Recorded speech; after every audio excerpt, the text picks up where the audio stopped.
What's up, everybody? Welcome into another episode of Bulls Latest as we kick off a fresh week of the NBA offseason here. I wanted to jump into things today by talking about Chicago Bulls Summer League standout Javon Freeman Liberty. He has signed overseas to play in the NBL, and this is some big news here. I was anticipating he would get a shot to start next season with the Windy City Bulls in the G League and eventually possibly get an opportunity with this big league club, but I think it's a good move for him going to play overseas. He'll get an opportunity to make a little bit more money and grow his game with aspirations to eventually probably have a role in return to the National Basketball Association here at some point there. I mean, outside of Bulls sophomore sensation Modest Bzelis, who led the Summer League squad in scoring, averaging 22.5 points per game, Javon Freeman Liberty was the guy who put up the most points for this squad. I mean, and when you look at Modest only appearing in 2 contests during the exhibition season,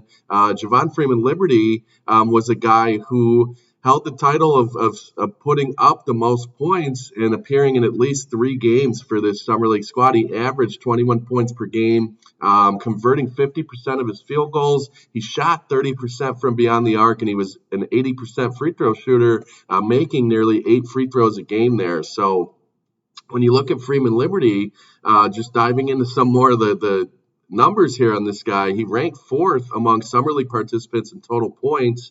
At 25 years old, this guy scored 105 points across 5 contests in the Summer League. So a very productive slate for him. When you look at what group and what company he was in, only Sacramento Kings Isaac Jones, Los Angeles Clippers Jordan Miller, and San Antonio Spurs David Jones Garcia put the ball in the basket more often. And the 6'4" combo guard has now signed a 1-year contract with the NBL's Brisbane Bullets. So he'll take his talents overseas.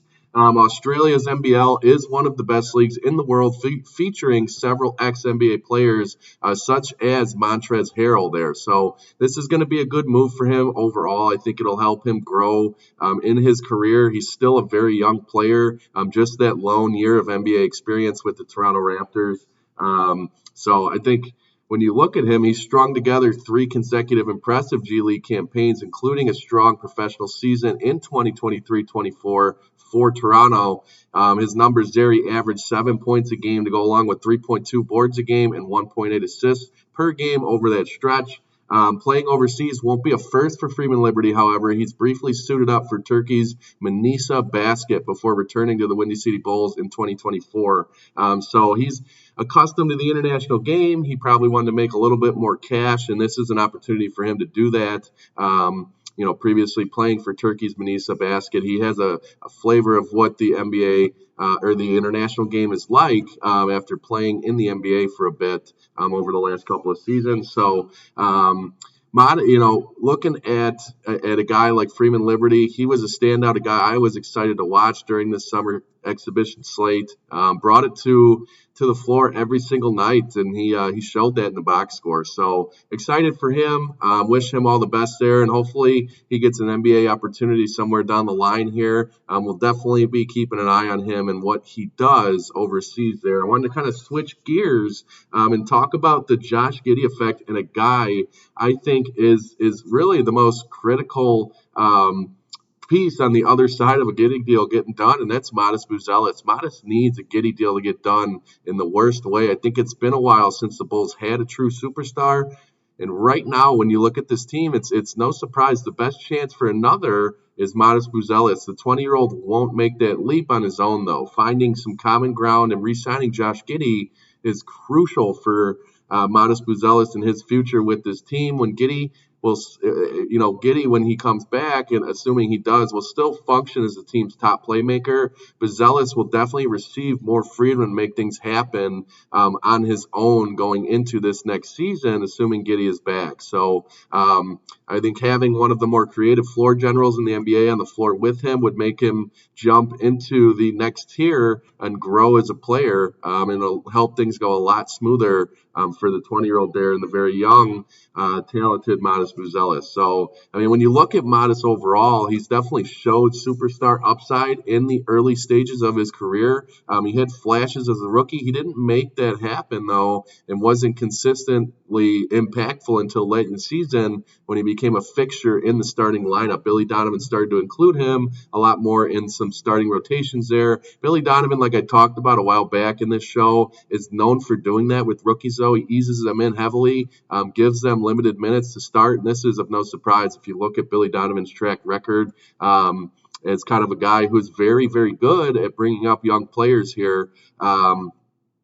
I think it's exciting, though, because when you look at Modest, he was the most productive when he shared the floor with his starting guard, Josh Giddey, posting his best offensive rating at a 111.5. Diving into some of these numbers here, he had a net rating that was solid as well, and he had his second best effective field goal percentage at 55.6% and true shooting percentage at 58.1%. So when you look at the analytics and you dive into some of the numbers when it comes to those two playing together, there was a lot of growth and positivity that kind of flew under the radar. I mean, it was of no surprise because the Bulls finished last season so strong. They were a big part of that. So I think when you look at the future of Modest Bzelis, Josh Giddey is a crucial part to him taking the next step in his very young career there. I wanted to talk about as well, when you look at this Bulls team, it's just another list that you look at by another major NBA icon in terms of the network that covers the league, and ESPN ranking the NBA all in tiers here. The Bulls were put in the all in on nothing tier. They were included in this with the New Orleans Pelicans, the Sacramento Kings, and the Toronto Raptors. So they grouped these four teams, stating basically it's difficult to see where these four franchises are headed, and that makes a ton of sense. I think when you look at the three teams in particular, I think Toronto did a lot of good things in the draft moving into this next season, so I think they could get themselves out of this tier rather quickly, especially in a more uncertain Eastern Conference heading into this season. But when you look at Chicago, New Orleans, and Sacramento, these teams have constantly just torn, when it goes to, they're torn on choosing a direction. They've gone both ways in recent years, bringing in veterans, wanting to win games now and make a somewhat of a push in the Eastern and Western conferences there, respectfully.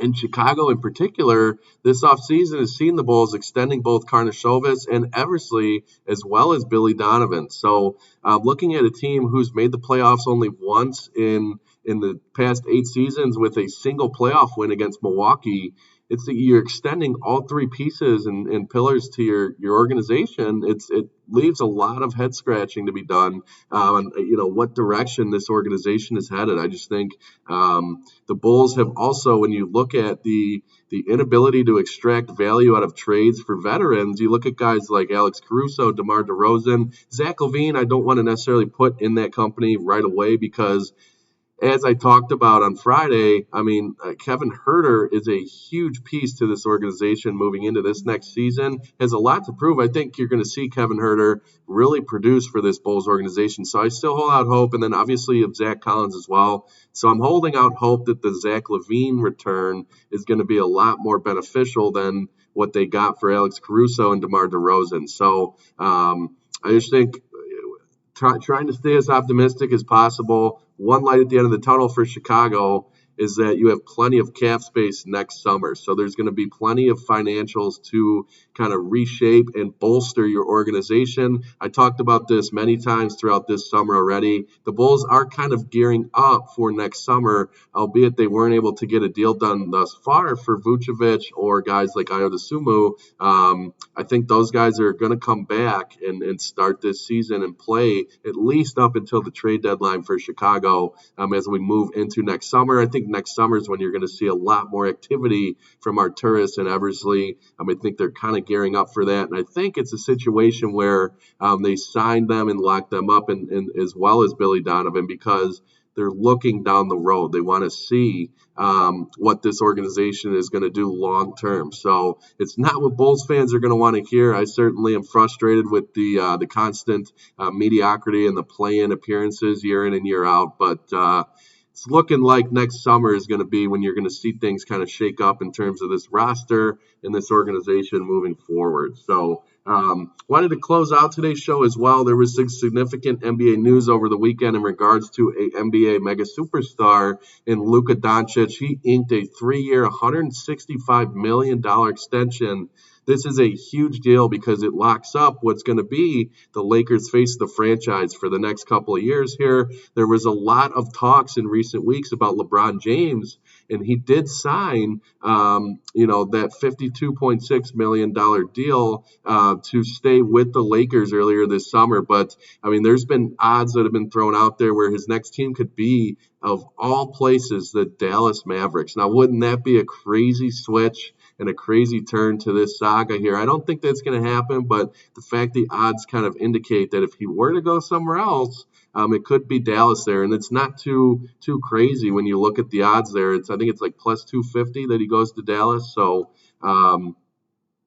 it's something to keep an eye on there. But Luka Doncic is going to be the face of the Lakers for some time to come here. That extension includes a player option in the final year there. It's just interesting when you look at the rumors that were swirling about LeBron. He would, possibly desire to possibly play somewhere else, specifically Dallas. I think it would make a ton of sense for him to stay. You see Luka Doncic has kind of overhauled his physique, and he's looking like a player that a lot of people wanted him to become early on in his career. He's gotten into great shape. So wanted to just throw out that significant piece of news there to end today's show. As always, let me know what you guys think in the comments. Did you want to see the Bulls go and grab Freeman Liberty in terms of keeping him in the organization? How do you feel about that? As far as Modest Bzelis, do you guys think, or do you have high expectations for him this upcoming season as well? I do think a lot of Bulls fans agree in the fact that Josh Giddey is an integral part to where Modest is going to take the next step there. So I'd like to hear your guys' thoughts on that, as well as the ESPN NBA All-In tiers that they set the Bulls in with the Pelicans and the Kings there. That's an interesting group there. I think the Raptors, like I said, kind of belong in a different category moving forward, but I would love to hear your guys' thoughts on that as well. As always, though, I want to thank you guys for joining me on another episode of Bulls Latest, and we will see you guys next time.